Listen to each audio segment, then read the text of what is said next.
গুরু কৃপাই কেবলম। কালপুরুষ চক্রের দ্বাদশ রাশির কি অসুখ হতে পারে সেই সম্পর্কে আলোচনা করছি।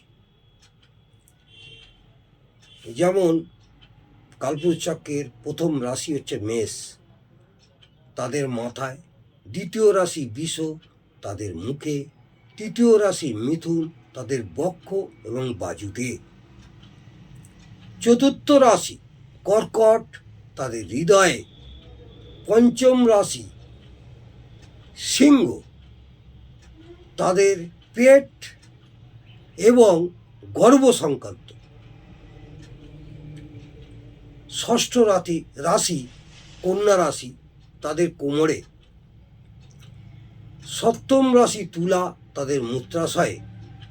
অষ্টম রাশি বৃশ্চিক, তাদের লিঙ্গ এবং পায়ু।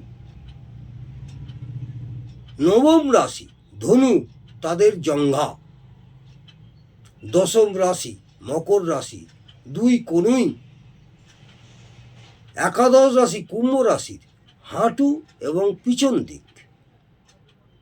দ্বাদশ রাশি মীন, তাদের দুই পা। সাধারণত এইসব ব্যাধির সম্ভাবনা থাকে। জয় মাতারা।